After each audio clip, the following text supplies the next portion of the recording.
Oh, hello, Jake. Hello, sir. We're watching your video. Hello. This is my first time. Yeah, sure. Yeah, you can feel free to jump on. Yeah. Don't worry, we're We're only just lightly picking we're on just you. watching your we're just watching your video. We're not trying to be mean or nothing.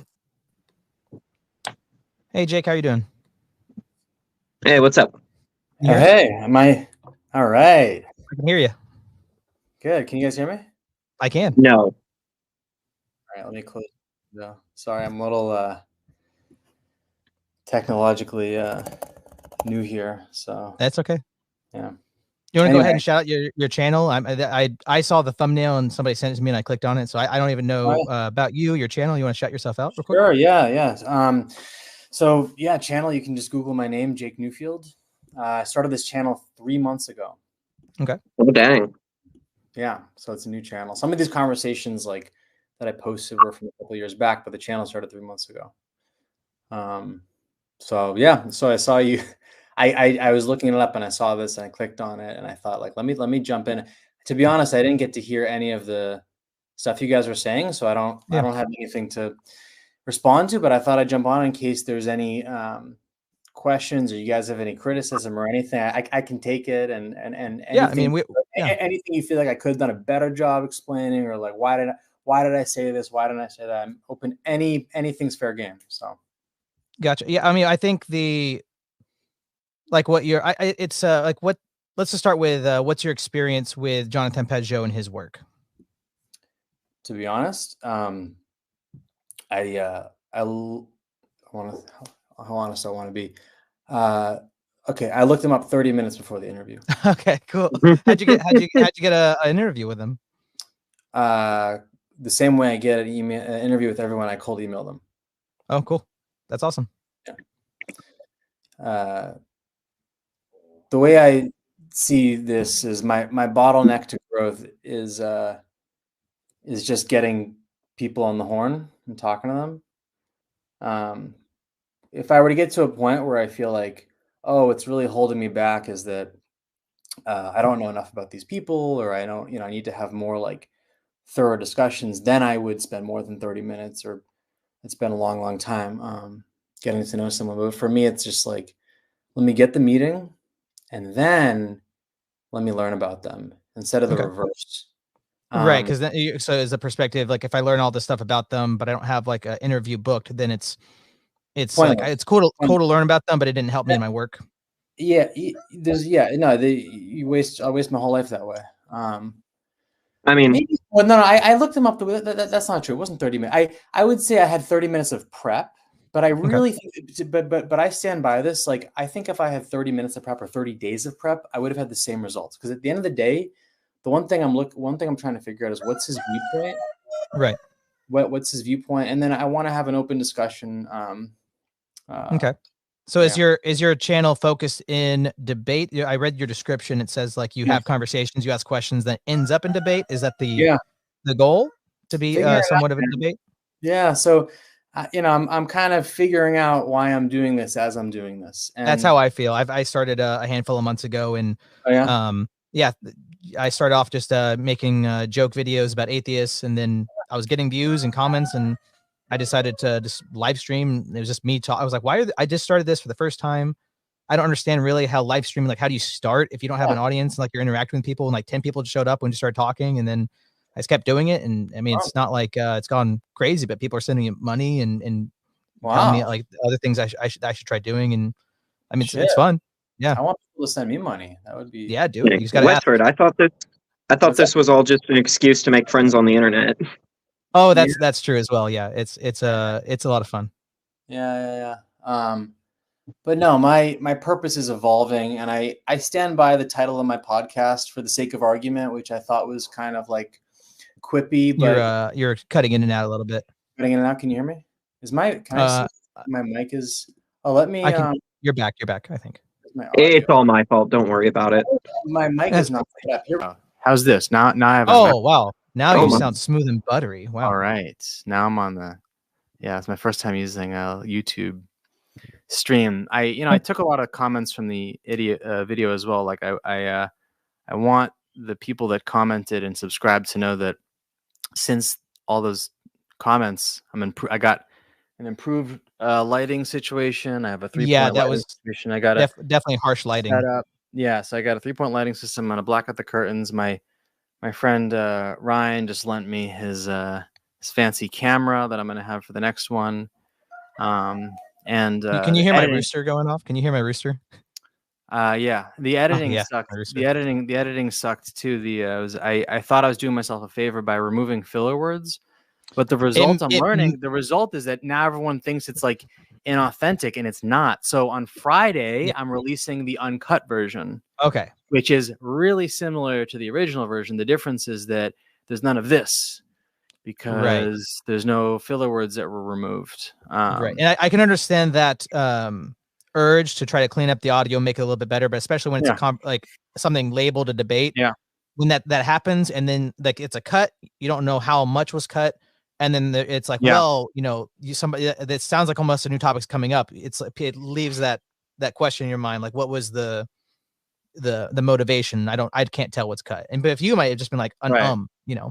Exactly. No, so I learned that after this video. I was like, oh shit! Like I spent all this time editing, and I shot myself in the foot a little bit. And it's been. I wish I didn't waste all that time editing, but I have the uncut version. So what can I didn't get the chance to watch the stream. It's actually kind of bizarre timing that I came in like right at the end of it. That's when I saw it. But ask me anything. What do you think was stupid? What did I mess up? What did I do good? Where did I leave you guys hanging? I think I heard some comment like, was this meant to be a debate? Like I'd be happy to engage you guys if there's anything you want to ask me about on this. I mean, I think maybe at the beginning, well, one practical editing critique I would have was it was like 2 minutes and 15 seconds, like that, something like that, when it was this teaser of like coming up, and I was like, okay, man, like teaser's got to be 15, 30 seconds, like something a little spicy, or like something that's going to come up. But it's like, if I'm already going, okay, I'm going to watch this, I'm going to react to this, and I have to like click forward 2 minutes, you know what I'm saying? It's just a little too lengthy. So maybe work on like shorter teaser, and maybe like an intro. It could even be, especially if this is a pre-recorded thing, which it seems like it was because you edited it. Have a blurb on like at the beginning, just you for a minute, being like, "Hey, this is the conversation. This is what we got into. You can go check him out." And then kind of, it's like in film, like an establishing shot. You know, like you are grounding people in what are we going to experience. This is my perspective of it. He's a great guy. Go check him out. Whatever it is you wanted to say, you can make it your own. But I would say some kind of establishing thing there. Sure. You don't think that that's boring at the beginning? I want to minimize the amount of time they have to look at my face before seeing the guest. Well, if you already have a 2-minute intro, then I would, and it's something I'm gonna, what I'm gonna see. So I mean, it doesn't have to be long. It can be, you know, 10, 15 seconds of a spicy thing from it, and then hey, this is what it is. Just prep it. You know, it wasn't a debate at the beginning, but you know, we got a little, you know, whatever it is at the thing, but. Sure. Yeah. People are going to skip it no matter what. But if it's, I think it's a little bit better just to have some establishing shot. Got it. Okay. No, I'm writing this down, man. That's helpful. So counter argument, Westford. Who cares about context? Yeah. Yeah. Westford. Yeah. Make sure you edit everything out and leave everything, and it makes Peugeot look bad. I think that's you know, if you want to win debates, you got to make them look bad. I'm just kidding. Yeah. Do you guys, like, I don't want to just ramble. This is your thing I'm on, but are you guys curious about like how it evolved into a debate, or what my intention was, or any of that? Or? Yeah, well, because you asked him, how can you know, let's say like the biblical account is true, that these stories happened, and a lot of what Peugeot is saying, I wouldn't even disagree with, but one of the struggles I think Peugeot has in a debate setting, I've very rarely seen him in a debate setting. He's much more conversational and like having a conversation over a beer kind of guy. You ask him a pointed question about epistemology. Yeah. So by the way, what are your views? Are you religious Christian? I'm Eastern Orthodox, just like Jonathan Peugeot. Okay, that's helpful for me to know. And then I'm an Eastern Orthodox catechumen. Okay. All right. Sorry for interrupting you. Continue what you're saying.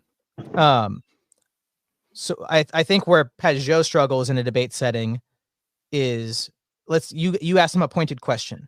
How do you know what you know? Right. Essentially.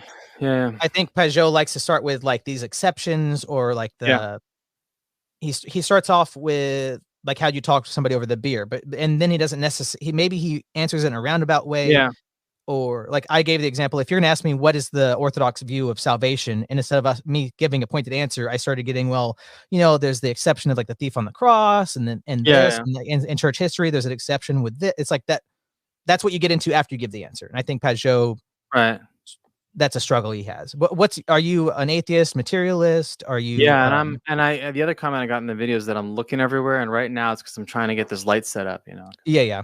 Oh, I understand. Like the being a host and juggling some There we plates. go. This is okay. There we go. Now there you go. Yeah, now we're rocking, man. You could have done that the whole time. You could have. Yeah. So oh, your question was what's my view? Yeah, I would say secular. I atheist seems like a harsh word. I think that means like you definitely know there's not a God. I would just say like regular, secular. I don't hold a religious belief. So if you want to call that atheist, you can. If you want to call that agnostic, you can. I just, is it something you're interested in that you pursue, or do you think it's kind of like irrelevant? Maybe kind of like what reading sci-fi or fantasy. Like it could be fun, but it's not really important. Yeah. If there's like a 45-second story about my life that is important for me to share to give kind of the broader context as far as it pertains to my religious views, it's that I was raised as a secular Jewish person. Okay. Most Jews are very secular. Like Judaism, there's a cultural community component, and so a lot of Jewish people that I grew up with, like none of us really believed in the Bible, yet our identity as Jews was still important because it gave us this like cultural relevance and a community and stuff. And so I was raised like culturally Jewish. In 2018, my sister tragically died. She was hit by a car as she was walking across the street to go get dinner. She's in the crosswalk, and I can tell the story in 10 seconds or 10 hours, but I had this religious journey that took me like kind of across the world, and I met people, and I tried to become really religious, and this went on for about 12 months, and I pursued it as like a very intellectual thing. I wasn't, okay. I really tried to get into it. And then a year later, I snapped out of it and had some resentment kind of. After that, I no longer have resentment. I had resentment because I felt like I was manipulated a bit when I was in a vulnerable place. Not to get into too much personal stuff. You feel free to just totally throw this question to the side, but manipulated from what source? Yeah, no, and I'm happy to answer any question. I want to be careful that I don't like offend anyone, but no, some of the and looking back, it might have been that no one was doing anything wrong, that it was just me that was trying to kind of indoctrinate myself. But my feeling at the time was that I was in a vulnerable place, and the arguments that I was given by some people were these like pseudoscientific claims of here's how you know the Bible is true. There's this prediction, there's this prediction, there's this prediction, and there's this prediction. And how could these four predictions be true if the Bible wasn't true? And I really bought into that. I was like, yeah, that's a good freaking point. Like, wait, how does it predict all this stuff? That's crazy.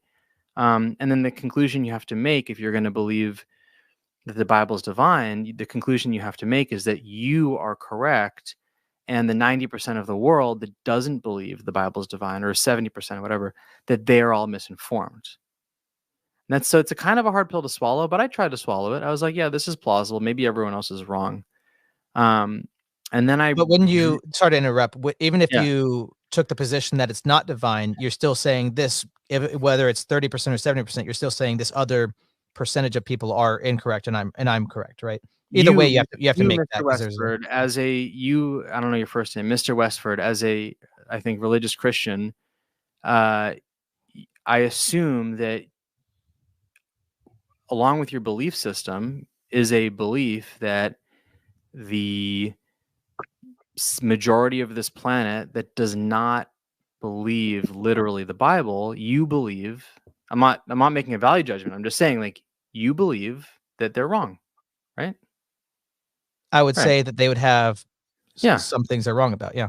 Well, no, one specific thing, which is that. Well, I mean, like, they can be right in some ways or No, but you partially think right. they're wrong. But, yeah, if they are saying the hard line of the Bible is not divinely inspired, I would say yes, they're incorrect. Right. And but you don't disdain them. You're not angry. You're just like, how unfortunate. God doesn't want them to be enlightened in that such a way. Who knows why? He works in mysterious ways, but for whatever reason, God did not choose for this person, Jake in this case, to be enlightened in that way. So that's the pill that I was willing to swallow. I was like, yeah, like I think it's plausible that like there is people don't realize this, but like the Bible really is divine. So I bought into that, and then I read this article by Jay Michelson, who's the CNN commentator who I've now had on my podcast a couple of times, and his article just broke down the pseudoscientific claims and how they're you can just disprove them. And I'll wrap up my story. I don't mean to ramble, but what was really fascinating to me is that he sent me this article. Do you know how easy it is to find the counter arguments to these pseudoscientific claims? It's extremely easy. You just have to Google it. And what's really remarkable to me is I never did that. I never once in that year in my religious journey, I never once Googled what are the counter arguments, because subconsciously I didn't want to know. And anyway, so that's how I got into becoming religious, how I got out of it. Now I'm just a secular person with a lot of opinions about religion. By the way, I want to make this clear too, is that I have total respect, and for anyone of any religion, like you should do it. You should believe what you want to believe, especially if it adds value to you and to your community. Like that's awesome. Like I don't want to attack your views or anyone else's views, just Jonathan Pajot's, because he was you know why? Because I asked him. I was really polite. I was like, "Hey, man." So, and by the way, just cut me off. I'm just gonna keep rambling. No, you directed me, but I what was I gonna say? So before the call, I was I had this agenda. I was like, "Yeah, I want to talk to you about the stuff that you're an expert in. Symbolism and I really wanted to go deep because that's what I try to do on my show, and that's what I did with his friend John Vervaeke, right? Like we went deep into his Zen Neoplatonism and the result is that now John Vervaeke and I, we have a nice rapport. And so that was my intention with the Pajot call. I was like, this dude, first of all, he's well connected. Like he's connected to Peterson. So if I can get him to like me, now in the same way that John Vervaeke and I now have rapport, if I can get rapport with Jonathan Pajot, that would be great. And so I went into this call thinking we're going to talk about symbolism. It's going to be deep. It's going to be great. And then right after the intros, he says he's Christian, and you see me in the moment. I'm like, oh fuck, I can't help myself. Like, do you mind if I ask this question? Like, I don't want to piss you off. Can I talk about your religious views? He's like, yeah, sure, whatever. I'm like, are you sure? He's like, yeah. I'm like, are you sure? Can I press you? And he's like, yeah. He did get a little heated, right? For a Canadian, he got a little heated. I had his consent to debate him.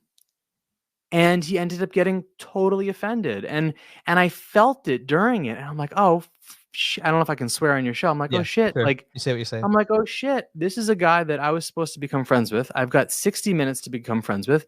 And I've totally ruined it. Like, he doesn't like me. I could feel it. And so then the whole call, I'm like, oh, let me get out of this argument. Let me pivot and talk about symbolism. And then I kept wanting to do that, but then he would say something and I would disagree with it so strongly that I was like, okay, let me just say one more thing. And then finally with 15 minutes to go, I just said, I completely disagree with the final thing that he said, which was that, well, if you don't believe in the biblical stories, then that's such a bad thing to do for your religion, which obviously is not an argument about why you should believe something. But I didn't respond to that. I just said, okay, great. You win. Let's move to symbolism. Right. I mean, I think if you go back and watch this, which feel free to do whatever you're going to do. But a lot of the actual debate, the content of it was you're bring it to the, how do you know what you know? It's the epistemological question. You're bringing it to because you brought your worldview. It seems to us, we're trying to, because I don't know, this is our first time looking at you. Sure. That you operate on the secular view of empiricism. You said you trust the scientific method to understand the world and all of that. And that's where the friction was between that. It was a question of worldviews. And it was, Pajot has this ancient cosmology, this ancient worldview that's 2,000 years old at least. and it seems like you're operating on this Enlightenment worldview, this new world. No, I actually don't agree with that. So it's not 2000 You don't years agree? old. No, because the when was the Enlightenment period? The Is that Enlightenment 2000 years period ago? was no, I'm saying that the Enlightenment was like 1500s, 17th Right. century, 1600s. Yeah. Right. So that information didn't exist 2000 years ago. So in other words, 2000 years ago, people are operating the way that people operated back then is different how we operate now. It Right. I'm changed saying during yeah. I'm it saying changed that because of Peugeot's religion, his worldview, is yeah. similar to that pre-Enlightenment. He's seeing the world through that So more ancient here's view. where but this is like a kind of maybe a pointless thing that I'm trying to express, and is a very tiny nuance, and I'll drop it after I say this. But No, I the think reason, I know what you're saying. well, I don't know if you do, because this is like it's a really fine-tuned distinction that I'm making. So the reason I disagree with you is because in 2000 years ago, people operated based on, to the best of their knowledge, how the world worked, right? And to the best of their knowledge, how the world worked, all they had was the oral tradition of the Bible, right? So they didn't have the information that we had in the Enlightenment period, or what was the Renaissance period, right? Right. So the mode of operation 2000 years ago was people used the best information available to them, and so they did not ignore the information from the Enlightenment or the Renaissance because they didn't have it. So the way that Jonathan Peugeot thinks more dogmatically than people 2000 years ago is because they didn't even have the opportunity to consider the Enlightenment period or the Renaissance findings. He does, and he ignores it. He ignores the scientific revolution. Well, I would say I wouldn't know. From what I know about Peugeot, I wouldn't say that he necessarily ignores it. He would just disagree with the foundations of it, the precepts of it. From what if I'm going to try to restate what you're saying in a way that I would say it, it's like Sure. I'm an Orthodox Christian in America. There's only like 1.7% of us here in the States. I'm a Western person. I'm an American person. I cannot be, let's say, a Russian, even though that's the huge population of Orthodox in Russia. That'd be a LARP if I pretended that I'm something that I'm not. But I have the same religion, the same lens, the same perspective of a Russian, or our friend Nadeem that hops on here a lot. He's Lebanese. We have very different cultural perspectives, different worlds in which we lived in. But because we have the same religion, he and I are going to see the world and be able to connect in a much easier way than my neighbor who's a Muslim. Because even though he and I may have grown up beside each other, we might be able to understand each other in certain ways culturally, but we're not going to, there's going to be such a disconnect because of the lens which we look at everything through. Sure, yeah. So that's what I was trying to say, is that Peugeot would have that same lens, the same religion at 2,000 years ago. But that's, I can understand the point of, well, he might have the same religion, but he wasn't reacting to the Renaissance yet because that hadn't happened yet. But those same people with those same lenses reacted at that time. And Peugeot has that lens that's been passed down, is what I'm saying. Got it. Yeah, that makes sense. What did you think I missed during the discussion debate? What do you think I was wrong? What do you think I was right about? I haven't finished it, but I wouldn't say that you were necessarily wrong. And I think that you asked a pointed question, and I think that that it wasn't if you go back, it's like, well, it's a fair question to ask. I just don't think that Peugeot is very skilled in asking these pointed questions in a debate forum. I was trying to be like, I don't know if it came off. I was trying to be delicate, because I wanted to build a relationship with him, and I failed. I emailed him, and he hasn't responded to my tweets or emails. Well, keep trying. I mean, he seems like he's Canadian. He's got to be somewhat nice, right? I mean, I think he's pissed. I think people don't like to have their views challenged like that. But I hope I'm wrong. I hope he responds to me, and I hope we get to do a round 2 or something. I wouldn't even say that like the way you went about it was wrong, and it's your show. I don't really know what the format is, if it's supposed to be this like debate. It's called For the Sake of Argument. So okay, so it's called For the Sake of Argument. Yeah. So then it's gonna be heated, a little contentious, whatever. So I'm sure. I mean, I would disagree with your worldview, with your precept stuff. Like the things I kept hearing is like, well, I'm hearing empiricism, I'm hearing scientism, like you're trusting in the scientific method, all these things. So I would disagree with that stuff, but that's your perspective, and that I don't think you did a poor job of articulating your perspective. Oh, thanks. Yeah. You know what? You know, there's a question I wanted to ask because I was always very polite in the thing with him, and I didn't push him very much, and I didn't get to. But there's a very precise way to articulate what I was trying to say, and there's two ways of doing it. One is to ask a very simple question. If you think that, and here's a question. This isn't a debate, or it could be, but it's a question for you that I've been really wanting to ask this question since I spoke with him. So, if we think that whatever proofs or evidence that were used to determine that, let me give 3 examples. Christopher Columbus sailed across the ocean, the Roman Empire fell, and George Washington was the first president. So those are all in history textbooks, right? Right. Okay. So here's my question.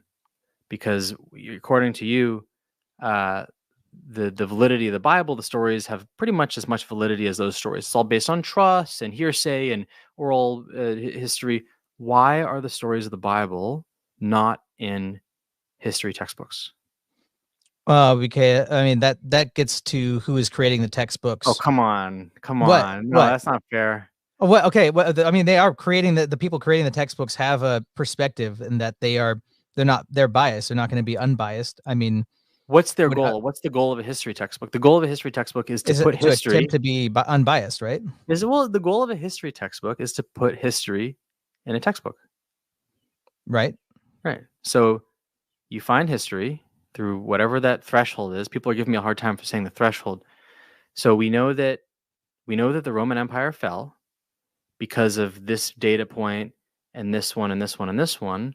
And I could Google like what's the process, and I'm sure there's a process, and they say, hey, when all 4 data points add up, we put it in the history textbook. So why is the story of Genesis not in the history textbook?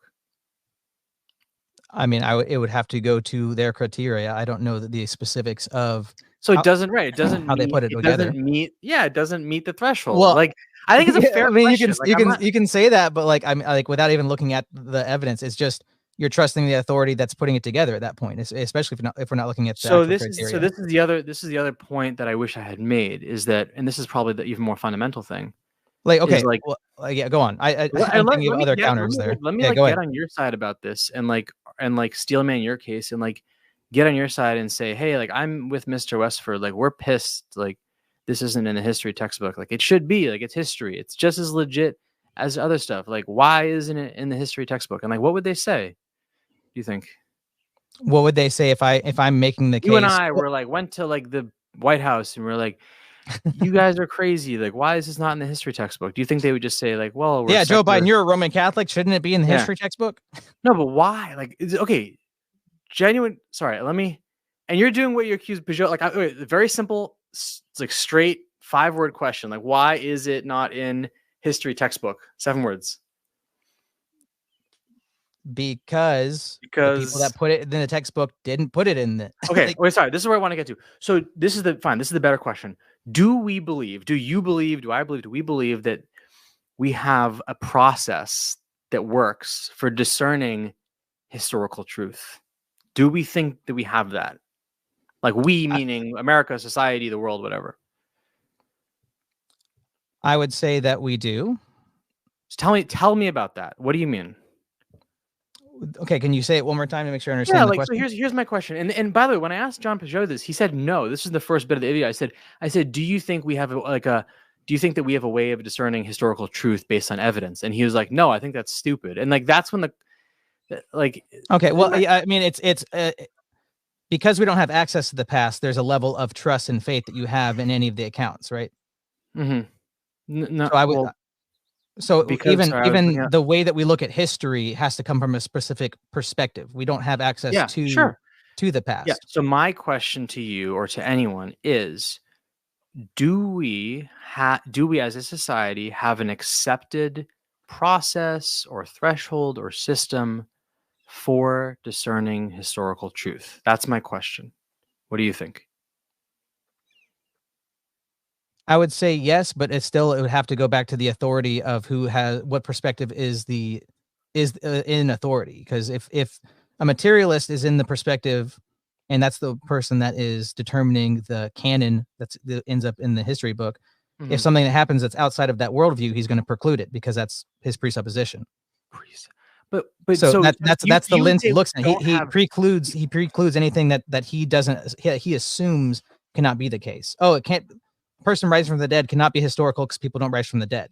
Yeah. So then any evidence of that is going to be dismissed out of hand. So if that does happen, he's going to assume it can't happen. But like, don't you think that it's like my caveman drawing thing? Like, don't you think it's less likely that someone rose from the, like, if I said, hey man, I had a sandwich today, you're going to be like, all right, why not? Like, he says he did, like, that's enough evidence for me.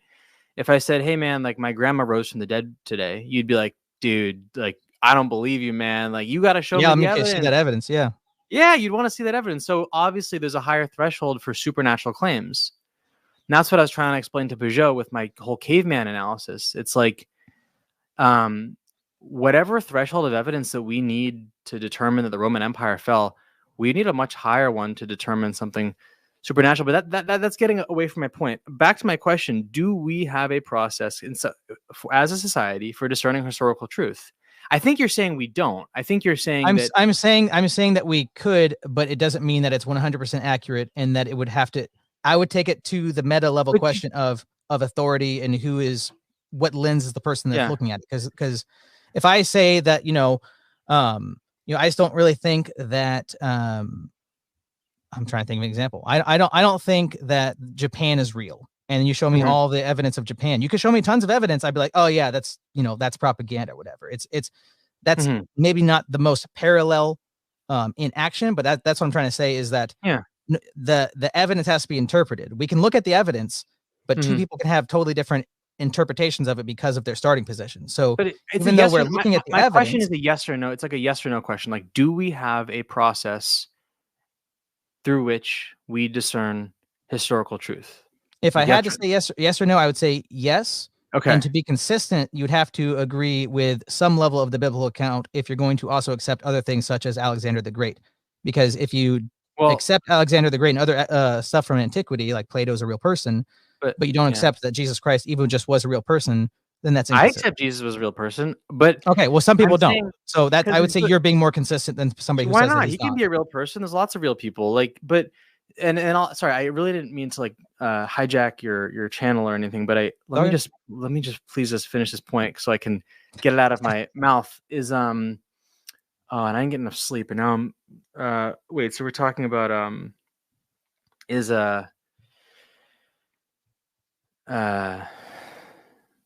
sorry, I just completely blanked. It's okay. Talking about history, do we have a mechanism that we can know full like proof? 4 hours of sleep.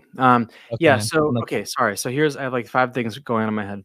So one of Peugeot's things he seemed to be saying was like, hey, there's no way of knowing up from down, truth from falsehood, anything we don't fucking know. There's no good process for this.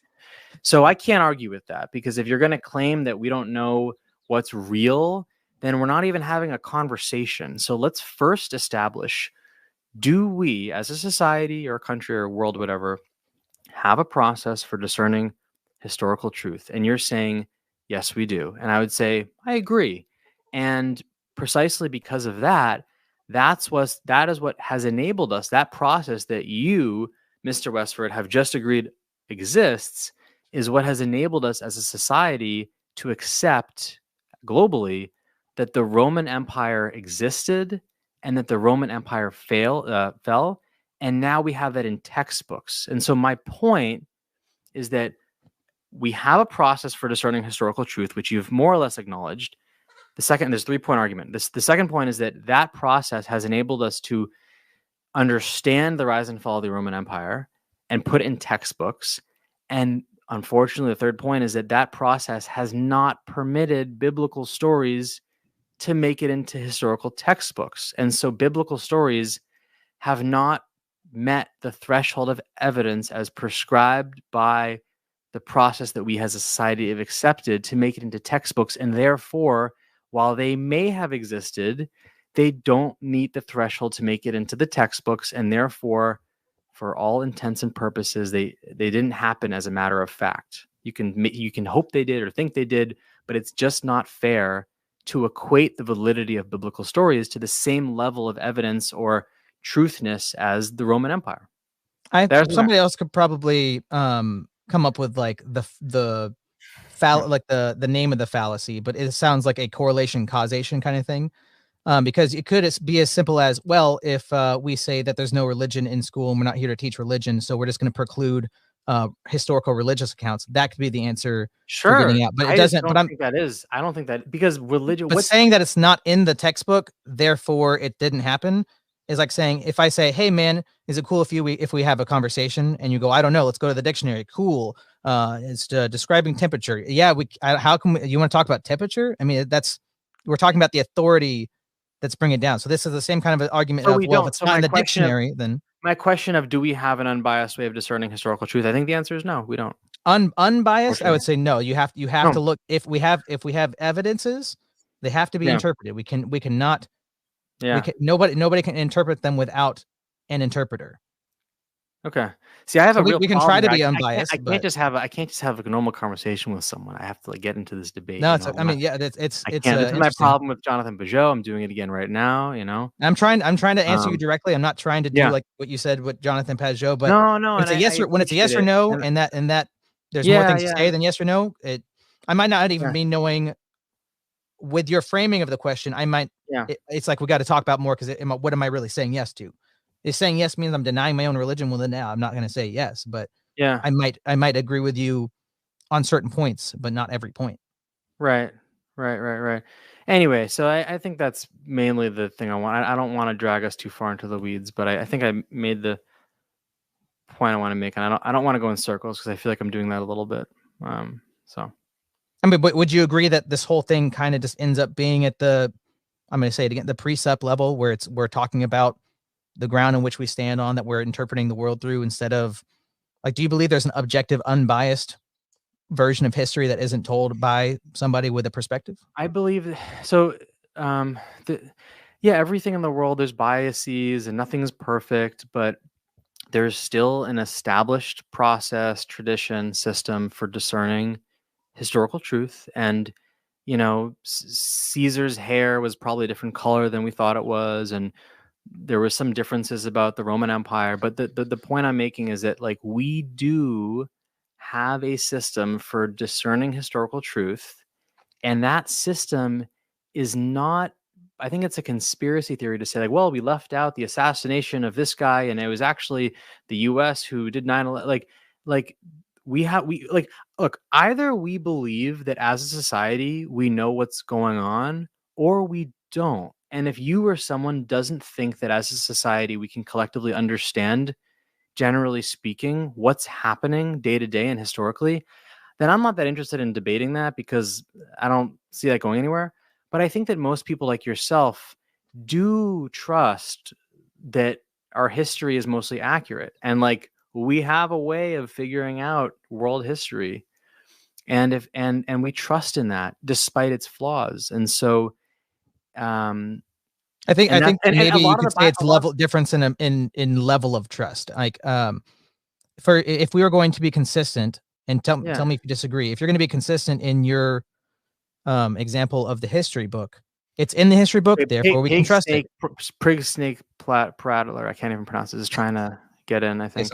Okay, yeah, we can Logan, if you want to say something. But this was an example I thought of. If we're going to have the same level, someone's saying what an informed citizen he is. I love these these are my favorite comments. Yeah. No, those are my favorite ones. Not the outright attacks, but the really sarcastic. That's a good one. Yeah. Thank you, Moldy Apple. Moldy is my biggest critic. He's very sassy. What an informed citizen. My other favorite one. Some of these guys have some really good passive aggressive. Yeah, that's my favorite. It's great. Yeah, my other favorite one from yesterday was Jake Newfield has an astonishing ability to not listen to what the other person's saying. That was my favorite one. But yeah, we're really getting into the weeds now, Mr. Westford. So I well, one more thing, if you don't mind, because and this is circling the tail a little more, but if I would say, if you're going to be consistent with the authority of, okay, if it's in the history book and being taught in the public schools, therefore it met a certain threshold, and that means it happened, and things not in there didn't meet that threshold. Maybe they could later with more evidence, but right now they don't. Right, the last 2,000 years they haven't. Yeah. Right. So if whoever puts together the biology book says men can be women and women can be men, and it's in the textbook, doesn't that mean it's so? I'm not. Wait, I'm happy to go into this topic. By the way, what is your channel? Do you regularly like debate people, or am I annoying you?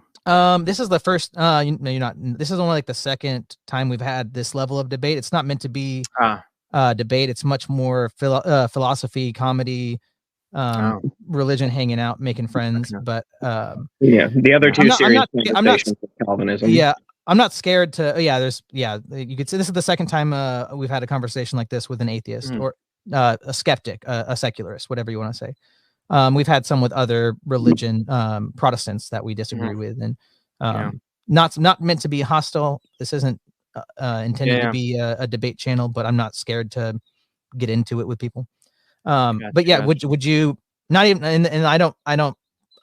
I'd like to end the stream soon. I got to get stuff done. Sure. Not to get into the Troons issue, but the authority issue of if it's in the biology textbook and it says that gender is a construct and men can be women and women can be men. Not to get into that issue, but it wouldn't be in there. Yeah. If some so for something, would that make it so? So let me answer that question. So for something to get into the science, so for something to get into the science textbook, it would have to make it through rigorous cross evaluation, peer review studies, scientific method. So if it said that, if the scientific textbook said that humans have wings, then you should be able to look outside and see that humans have wings. So, but if it was in the science textbook, does that make it so? But it would only be in the science textbook if it were a reflection of reality, is what I'm saying. So, right. So that gets to the point that you have trust in the institution that's producing it, correct? Which was my question. That was my question to you. Do we have a system that we trust to discern historical truth? My belief is yes.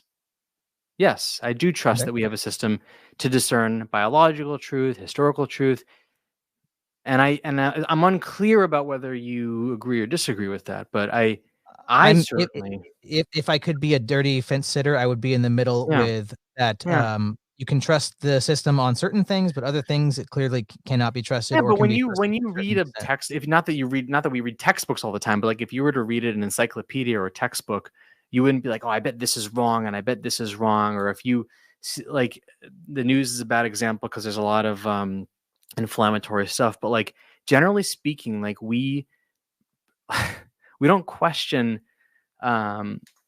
scientific authorities, or we shouldn't. People can be wrong about stuff, but we don't say, oh, I bet they're people. You know, like look, if there was an ancient, if Atlantis was a real civilization underwater, then and we found it, it would be in the textbook, right? Like we've evidence of it. So, yeah. Do you have anything you want to say, Logan?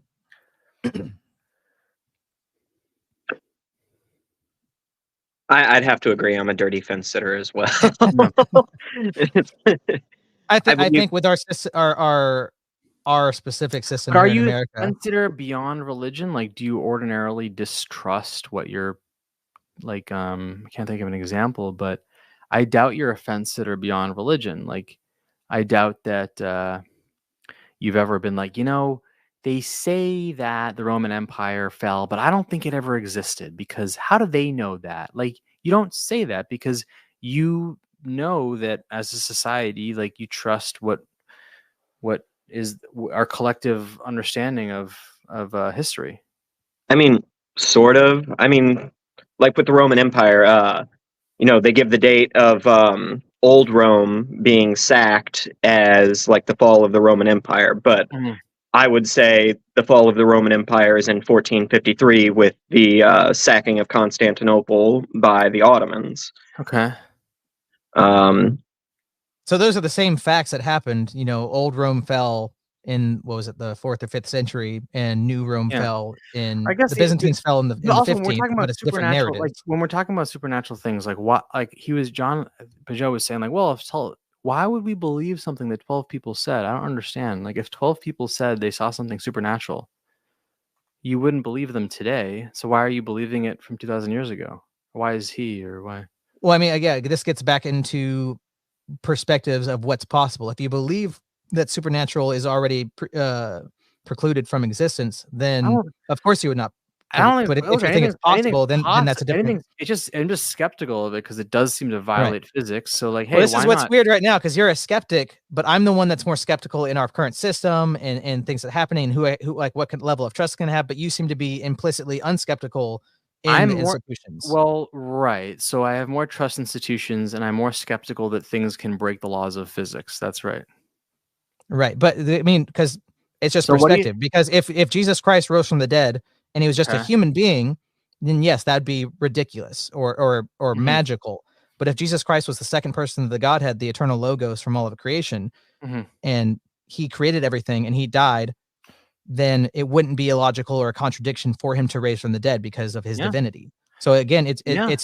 it's perspective there. If you believe he was just a man, then yes, Mhm. I agree. That is far-fetched. That people typically don't rise from the dead. I haven't seen it. But if he's the son of God, that's like, yeah, sure, yeah, maybe he is. You know, it's just like I've never seen someone do miracles. You know, and I feel like I would just need like here's an explanation for the story of Jesus is that people wrote the story of Jesus. Okay, so that's the explanation I believe. That's one explanation. The other explanation is that he's the son of God and he did all these miracles. So according to my view, you don't have to break laws of physics in order to believe my view. And according to your view, you unfortunately do have to break laws of Well, physics. But hey, maybe it I would happened. disagree. You know, it might I have would happened. I'm just saying disagree. you have Like to. what I just said, You said evidence. if Jesus Christ is divine, it wouldn't be breaking. Would be no contradiction, no breaking of physics. If the being who created physics dies and resurrects, Yeah, I just don't have that's evidence of it. due to his. So why are we believing? This is what I What's your asked John Bishop, criteria? why- What's your private? If you're just an empiricist, then that's your level of But interpretation. it's circular because evidence what you're saying is circular. You're saying, well, if what he's is the a son of, circular? because you're saying if I'm he's the not son of, I'm not saying that as a proof positively. I'm putting into question. You said you don't have evidence. I'm asking Yeah. what is your criteria of how you interpret evidence? So what evidence to it would be accept and why? yeah. So that's a good question. So it would be So hard. I'm not trying to be circular, is what I'm saying. What is I would say that the default of any supernatural claims by anyone at any point in time, I think the default response has got to be, I don't believe that. So instead of it being like, well, what threshold evidence? Any evidence, frankly, any evidence would be a good start. There's no evidence. Okay. Yeah. So let's start with any, and then maybe give me an example of evidence. Do you accept do you accept eyewitness accounts as evidence for a murder? Yes. Yes. Would you accept eyewitness account? I'm not saying as full proof. Ago, no. What is the difference with the time? Because what does the time change it? Because we don't even know if those witnesses witnessed it, like it was written down. So the way that history was understood, the way that traditions and culture were understood 2,000 years ago was through oral tradition, oral history. Right. You pass our perspective orally. is that oral tradition is more trustworthy than written tradition. And the other thing is that the way that myths interwove themselves into societies back then was different. So like right now we have this like scientific society where we don't just carry along myths. We have a strong distinction between like, you know, there's like science since the Renaissance or the 300 years ago. But my understanding is 2,000 years ago, there wasn't that delineation. So people carried cultural myths and stories that were integral for forming their societies. And they'd be like, hey, I'm part of the XYZ tribe. And like what bonds us together is that we believe that trees talk to each other. Or like, I'm part of this tribe and this is what we believe. So it's not that like they believed a lie or a truth. It's that they had a myth that was like really important for bonding them. Unfortunately, there might not have been like historical validity to that myth. But the other thing of what I want to say is like, and it's unfortunate, like I haven't been doing a good job expressing this, but like you can be a really devout, spiritual, connected person. I don't think it requires you to believe that these things like happened historically, because they still happened in other ways. And this is what I was trying to say to Jonathan Peugeot is like, look, I think there's deep meaning in Christianity. Like, I don't know why. But yeah, sorry to answer your question directly. Yeah, the reason I don't believe 12 witnesses 2,000 years ago is because, like, the same. Like, if I told you like 12 people said something 2,000 years ago, that trees can walk, you'd say, "What are you talking about? Like, where are you getting that from? You know what?" I mean, this is like looking at any kind of evidence and having to interpret it. I'd be looking at it and interpreting it, and instead of having this heuristic. But there's no 12 people 12 years ago. That's not. We don't know. But then, like, you would have to disbelieve in Alexander the Great. You'd have to disbelieve in. That was a different. Julius Caesar. I can look. Like, I'll look it up. Like, yeah, you'd have to disbelieve in Plato. What was the evidence that Plato existed and did the things we think he did? Because I feel like people don't like that I'm using these abstract. Okay, the evidence of Plato's existence and the shit that he did is there's contemporary accounts, there's dialogue narratives, there's biographical details, there's academic tradition, there's influence on later philosophers. I mean, but again, we're not describing something that breaks laws of physics either. So like again, but that's your perspective of it breaking laws of physics. From us, there's not a contradiction. But you're saying there's no. So like you're saying if something is divine, then there's no contradiction. And I'm saying, how do you know that it's divine? And you're saying because they said it's divine. And I'm saying, well, how do you know that they said it's divine? And you're saying, well, because they said it is. And I said, but that's a contradiction of physics. And you're saying, no, because it's divine. And I'm saying, how do you know it's divine? Like, how do you know it happened? So it's like, I understand that. But again, like from your perspective, your materialist lens, that can't happen. So it's a contradiction in your understanding of physics.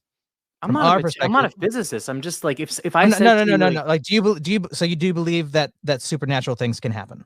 Yeah. Why not? Yeah. I think, why not? Why not? I just have never seen evidence of it, but like if you, I think aliens could be real too. Like, why not? Okay, maybe anything's possible. I just haven't seen any evidence of it. Then, are you a nominalist? I don't know what these words mean. So that means, do you believe there's universals? Like you'd mentioned love. Do you believe logic exists in some way? Do you believe, sorry, Anson, our atheist friend here just came in and made fun of me, so I got distracted there. Anson, I know that you're just jealous. Stop it. What was I saying? Logan, what was I saying? Oh yeah, nominalism. Nominalism just believes there's no such thing as universals. Everything is like this cup doesn't have cupness. It doesn't have there's no such thing as glass as such or a cup. There's just cups, if that makes sense. There's no such thing as logic. There's just the instantiations of logic. There's no such thing as the number 7. I don't know if I have an answer to your question. What about 7 coconuts informs me of sevenness, of the concept of 7? I don't have. I think that's a different topic. I think you're talking. I'm trying to get to the root of it. Words and the meaning of words and adjectives and nouns. What about? Now you're doing the Pajot thing from my perspective. It's about essences and concepts. Sorry, I hope this isn't tell me if this is like taking us off track, and you don't have to answer this question, but is there anything that I or anyone in this world could say that would convince you that like the Bible is not divine? It would have to be at this meta level of things I'm trying to talk about, because what does that mean? I think you can show it. No, right? I think like there's no way that anything could convince you, in which case I'd have to ask, so like what are we really talking about? Like if like I would be able to be convinced, right? If you showed me evidence of Jesus, if I saw a halo come down from the sky and it said the clouds lit up and it said Jesus in like cursive letters, I would believe in Jesus right then and there. That's what happened to Saint Constantine. That's why the Roman Empire converted. So that happened to me. Well, that's one. So anyway, so if that happened to me, I'd become a Christian. Okay, so there's your answer of like what evidence would I have to have? Like really anything, any amount of evidence, and so that's my answer, and I haven't had any evidence. So you think I am just dogmatically will not. Do you think I'm searching? You're asking me about my own heart, but you don't think I'm searching truth? No, I don't know. I don't know much about you. I know you don't know me, but that's kind of what you said, that I wouldn't accept it. Well, then I apologize for accusing you of that. It's my mistake. And I'm not even that, but that's what it sounded like. I'm just you're right. You're right. I did that, and I apologize. You're right. Okay. So let me ask you more open-endedly then. Like, is there anything that could happen that would convince you to abandon your religion? So to me, it would be, like I said, something much more on the metaphysical worldview lens. If I can be shown a contradiction in my worldview that I cannot account for, then that would put it into question for me. But if it's just what would that look like? Well, I don't trust. It'd be through logic. It'd be through explaining. It'd be through logic and rhetoric, using logic to show that that my worldview is impossible. I feel like I just did that. So now no, definitely not. Definitely not. No, I didn't. Okay. Yeah. But nothing's impossible. Anything's possible. Well, to me, like nominalism is impossible. Like nominalism cannot be true. If you could show me the mode in which my worldview could not be true. That No, logic there's no such precludes thing. it. You can't. What's the word? You can't disprove a positive, negative. You can't. People will say you can't disprove you can't disprove a negative or whatever. But I'm Right. saying let me give a very basic example. My little brother is a very staunch atheist, and he says there is no such thing as truth. You can defeat that by saying, is that true? It is a truth claim that claims there's no such truth. It is an impossibility. It's saying this sentence is false. That's a deeper, more philosophical, complex thing that I'm even talking about, or that I'm even maybe prepared to talk about. Like, what is truth? Right. That would be the level of attack that someone would have to go to make me question my faith. So I feel like that's where Peugeot kept trying to go, and where I was pushing him is like, there's a difference between truth and these abstract things versus like historical events. Anyway, the whole thing is kind of circular when you're saying like, we believe in these things because 12 people said it. And I say, well, how do you know? And you say, well, if it's divine, it doesn't contradict physics. But I'm saying, yeah, but how do you know it's divine? And you're saying, well, 12 people said it. And I'm saying, yeah, but that was 2,000 years. Like, we don't even know that. Like, that's not enough for me. And it's the same level of it's enough for you. And that, like, I guess it's the same. It's just enough for you to trust your institutions. You know, some people said it. These people institutions say that they can trust the history book. 12 people 2,000 years ago that said something. The reason that I believe that chickenpox is real is because there's been science books written about it that have studied it, and that's why I believe chickenpox is real. It's not because 12 people 2,000 years ago told me chickenpox is real. Okay. I see that as the exact same thing that you're doing, dude. You think that science today is the same as 12 people 2,000 years ago? That your trust, your dogmatic trust in the institution is the same as your characterization. But this comes back to my initial question: like, do we have a system for discerning truth? And I would argue yes, that it's distinct from the system that was in place 2,000 years ago when we thought the Earth was flat, you know, and then we thought all these other things that were disproved. But anyway, look, I feel like at some point I'm just being like obnoxious. Like, I don't want to change your viewpoint. Like, I'm not. I want to search truth. As my goal is to search truth, and I hope that's everyone else's goal. Well, I don't want to be abrasive. I've noticed I don't want to be like combative and trying to just prove you, because for argument's sake, isn't it? For argument's sake. But like, and I can't help myself. But first of all, like nothing.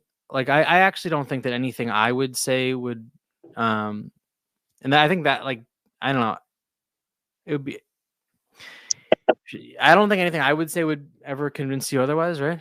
And so, well, like I gave you the line of attack that I would accept, and you said you're not prepared for that, so that's fine for that. I would if you're certain gospel because of the source of 12 people 2,000 years ago, that's not a very good argument to me, because that is the same level of trust you have in the people today writing. That's not true. That's not to me. That is it's an appeal to authority.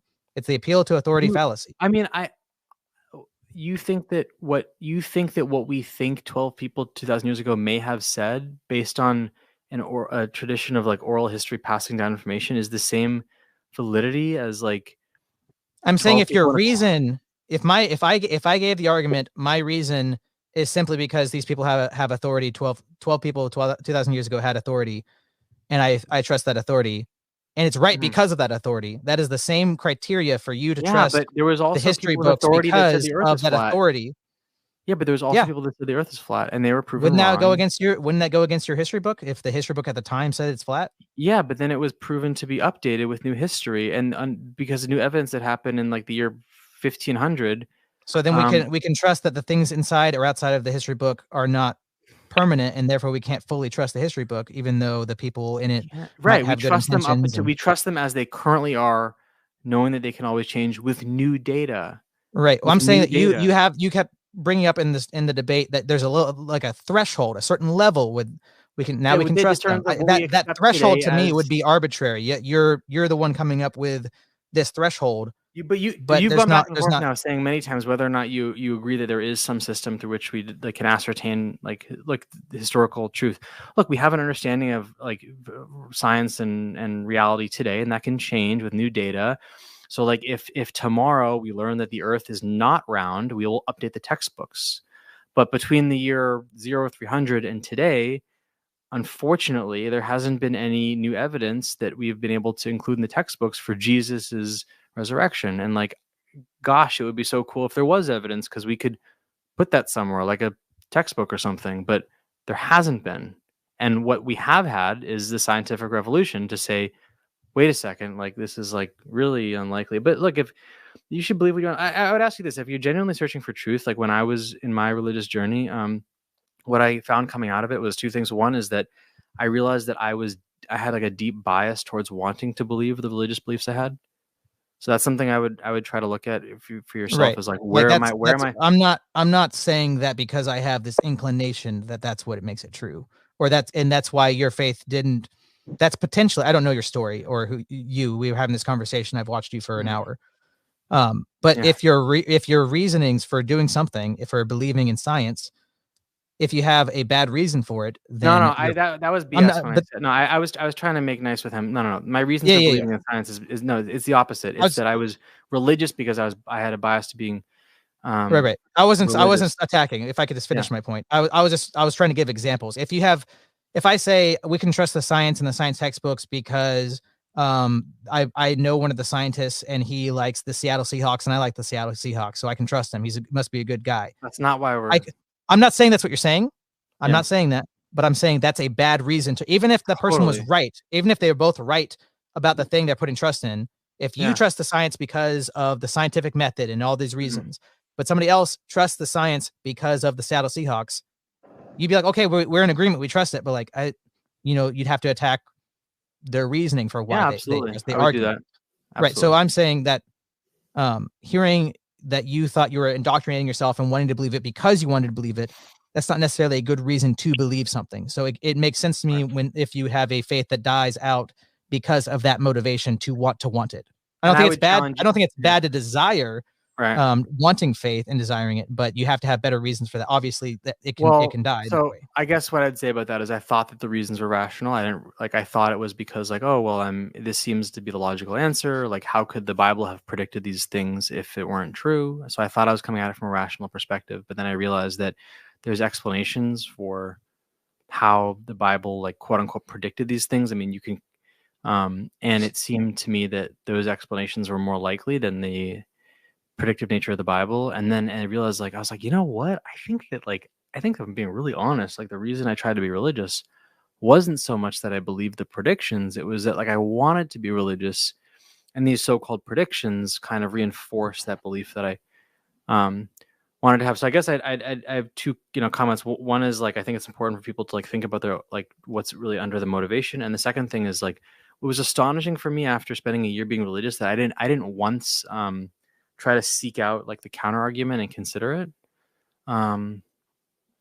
But yeah, like, I don't know, like, what my goal is with these religious debates. Like, okay. Yeah, like I didn't mean to get into it with Jonathan Peugeot, and then I did, and then I enjoy it, but I'm also realizing, like, I don't think, when you and I started talking, I was like, oh, I can ask these questions that I didn't get to ask Jonathan Peugeot, and, like, surely there's just no one can refute these things. And I'm clearly wrong, right? Like, in the sense that the things that I think are, like, bulletproof arguments are not compelling to a religious person. And so it's probably, like, I should probably reevaluate, like, what is my goal here? Because, like, well, it's also, like, do you understand the religious person? Because, like, in if you go back and watch, one thing I mentioned was the epistemology. It seemed like, because you mentioned the threshold of a certain level of evidence, and therefore you can believe something. That's what's called a evidentialist or classical foundationalist epistemology. And that's going to be different than like the typical Eastern Orthodox Christians' epistemology and standard for what we can know. So being able to understand that, maybe you'd be able to make a better argument against it, understanding that there's different levels, different criteria that people have. I actually, like, don't, and some people in the comments were saying things like that, and, like, I kind of, like, don't want to do that, because I don't want to, it's your channel, it's your life, man. Because I think it's a waste of, I think that's where you lose the point. It's like, when you're using these terms like epistemology, it's like, no, we don't have to call on these, like, big philosophical terms. Like, and this is why most religious debates like, take 5 hours and don't go anywhere, is because you have, like, Jordan Peterson, who, like, rambles on. That's because it's Jordan Peterson. And Sam Harris is using analogies. And so when I can just say in 7 words, an argument that any layman can understand, like to me, that is more potent, and that's what I'm more interested in doing. And I don't think that the case that I'm trying to make in any way requires any ology words. I'm just saying, as a rational person, like, how do we assess truth in the world? No, I'm not a materialist or gets into this or an the epistemologist. None of that. Like, I'm just, I think, yeah. So using, anyway, I'm really tired. I'd love to get back in touch with you sometime, and I hope that I can't be the case that every time I talk to a Christian I burn that bridge. So I hope that yeah, I have no bad feelings toward you, dude. Don't feel like because you ask me hard questions. Really? Okay. Yeah, 100%. You're just I'll just ban you from the comments. It's fine. Okay. I can't tell. I'm not responsible for my mods. If they misinterpret something like a joke you said, and you're being an a-hole. If they ban you or like give you a timeout. But I have no bad feelings to you, Jake. Mods. I think you. I don't. Sorry, let me not interrupt you for the 20th time. You have no bad feeling towards me. The people in my comment sections that have wrenches are called mods, and for when I'm doing live streams like this, when there's an audience, we've had people jump in and just spam things in the chat and make it where people can't interact. So we have these mods to make sure that it doesn't get clogged up like that, and to if people are malicious, trying to attack the stream, trying to get us taken down, whatever it is, they can intervene. So we've had it maybe like sometimes they're being silly and maybe they misinterpret a joke as you being malicious. They'll put you in timeout for like a minute or a day or something like that. So I'd love to, how can I follow up with you in case there's any reason for I'm on, I just got on Twitter for the first time, and I'm not very good at it. What is it? I don't know how to use Twitter. It's like, yeah, I'm on Instagram more. It's more of like a personal account though. Mr. Westford. Okay, I just followed. If you look at, you should be able to find it. All right, awesome, man. You can also donate $50. Yeah, sure. How do you? Yeah, I'll take I need some. If people can donate to me, I'll give you a proceed. Yeah. Well, people. I don't. You have to have like certain metrics met to get monetized and people to be able to donate. On YouTube streaming, or where are we? On streaming, where they can send you money. You have to hit a certain level, a certain metric. What's the metric that you guys have hit? We're at almost 650 subscribers, but you have to hit 3,000 watch hours on your live streams or your videos. Your shorts don't count, and we're at 1,750 hours. So we're over halfway to getting monetized. But. Got it. So I'm working right. So the YouTube regular channel, I think, is a similar thing. I've been doing this for 3 months. I have like I think 6,000 or 7,000 hours, but I need to get my subscribers up. I don't know how to. Yeah, it's a game, and I'm still learning the ropes. But you feel free to message me on there. We can just talk like normal people. But this might be interesting. Twitter? Yeah, Twitter or Instagram or wherever. But our friend Anson, who is an atheist, is saying, I'd like to take a crack at him sometime. His arguments for atheism are basic. He's an atheist who is very critical of atheism. So I don't know if that's something but atheism is dealing with like, does God exist or not? I'm not I don't want to debate someone on whether God exists, because I really think you can't prove or disprove that. Like, God exists. Like, who's to say otherwise? Whatever God even means. Like, I mean, my rote response to that is, how can you prove that you can't disprove or prove? That's getting into that epistemology question again. How do what's your criteria and all that? So that back into the conversation. So I don't really care to like just tell someone God's not real. What my angle is that I feel like I have an ability to speak to is like, how do we know that the Bible is like stories versus historical reality? I don't. Yeah, people. Why can't people believe in God? Like, what do we know? Okay, man. Let's follow up on Twitter or something. Yeah, you wanna promote your channel one more time for the 18 people watching? Yes. Just type in Jake Newfield. I thought you could type in for the sake of. I don't know what I'm doing wrong with SEO, but when you type in for the sake of argument, you do not get my channel. I don't know SEO. I'm doing something wrong there. So I don't know. I linked the Pajot video in my description. If anybody But wants to go watch the original thing, go support Jake. Yeah. It's in the description. Yeah. So to answer your question, so Jake Newfield. So if you type in Jake Newfield into YouTube, you will find my YouTube channel. And in 2 days, I'm going to release the uncut version of my debate with Jonathan Peugeot. It's pretty much the same as the first one, but a little smoother. It's just going to clear the cloud of doubt that can happen in people's minds. Yeah. Yeah, definitely recommend that. And I don't know what your lighting's gone back to the you're on sun. You're back. Right there, you're back. So it must be the camera's exposure or something. Yeah, well, the next time y'all see me, I'm gonna do I got a camera my buddy gave me, and I'm using like a Logitech right now, but I have like a real camera.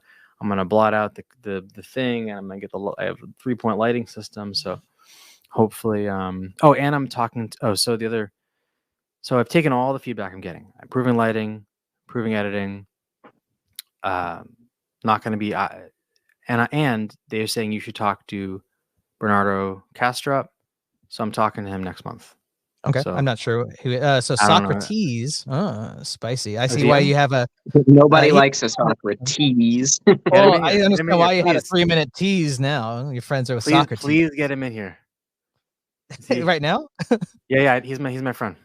Okay, he said he wants to. He's been talking with Eastern Orthodox. Oh, please bring him in, please. He's way more. He's like me, but smarter and less. Gosh, maybe another time. I have gone. I thought it was going to be a shorter stream because their video was 50 minutes, and I promised my wife I'd get some yard work done. But yeah, he's got to take care of household stuff. Oh, he's not. He's not asking to join. He's just saying enjoyed watching. Oh, yeah. Okay. My wife would have a conversation with me if this conversation went another hour. Yeah, you should also watch Socrates's channel. He just Anyway, all right, guys. Thanks. Yeah, thanks for hopping on. It's cool to be able to talk to you instead of just. Yeah, thanks for dealing with me. This was actually a nice reset because the last time I feel like I had this debate, I feel like I don't know. I feel like I left a bad impression on him. So I'm glad that despite all the aggressive things I've said that I didn't offend you or anything like that. No, you didn't offend me, dude. I'm pretty hard to offend, gonna be honest. But if you do want maybe a little bit of advice, sure. I don't know if this would help you with the Peugeot thing, but if you reach out to Jay Dyer, I have I just hit him up today. Yeah. Okay, he and Peugeot are friends. They've done stuff together. But I think that he would be better if you were going to ask those more pointed questions. Because Peugeot is, like I said, he's much more of the kind of person that's like you're going to have a beer with and just be able to talk, like you're saying, just kind of talk about stuff and not get into the epistemology stuff. That's where he's much more comfortable. But Jay Dyer is he's gonna be much more comfortable asking those pointed questions. Okay. Jay Dyer will grill you on your philosophy. Yeah, great. You might have to get into the he will ask you those pointed questions back. So I have a degree, my bachelor's or whatever in philosophy, but I don't feel that I look, there's a saying that if you really know something that you should be able to explain it to a 5-year-old. Right. And some of these guys with their egos and they get on stage and someone asks them a simple fucking question like, do you believe in God? And they say, well, like it depends on and I have what you mean by God. I've seen Jordan Peterson say, well, it depends on what you mean by you, and it depends on what you mean by believe and God. And it's like every word it depends, every word. Gosh. Yeah. So my belief, my approach is like authenticity is important, and if you know what you're talking about, in my view, you should be able to do it in simple layman's terms, unless you're talking about something like truly complex, like is truth true? Right. You know, like I don't know, man. What are we? Part of it's just like the lexicon you're asking, because I think you can ask the philosophical, epistemological questions without using the word epistemological. You can just bring it down to layman's terms, like, hey man, how do you know that? Like you asked. Do you know that you know things? Well, you asked them a philosophical question using normal words, right? Yeah, and then the other problem with religious conversations is people get lost in the kind of the higher level stuff of like, oh, the benefits, or like, is this good or bad for society, or like, I'm utilitarian. Yeah. What? That's like utilitarian arguments. Yeah, the sort of pragmatic utilitarian my part. interest is looking at the premise of it, and I think debates get lost in like, well, it's good or bad because of this, or this is, It's like, no, let's focus on first principles. Do we believe this happened? And what I was trying to do with Jonathan Peugeot again and again and again, which I failed at doing, is to say that I don't. I think people should believe what they want to believe, and I think it's a lot of virtue and value to religion. So I don't mean to. Anyway, now I'm talking in circles. I need to. It's okay, man. I need to go. All right. Go get some sleep. Thanks. Yeah. Thanks for engaging. Have a good one, man. Oh, you do? I have a 2-year-old and I have a baby on the way. It's about to be here, so I understand. Wow. All right, congratulations. Thank you, sir. You too. See you guys. See you. Have a good one, man.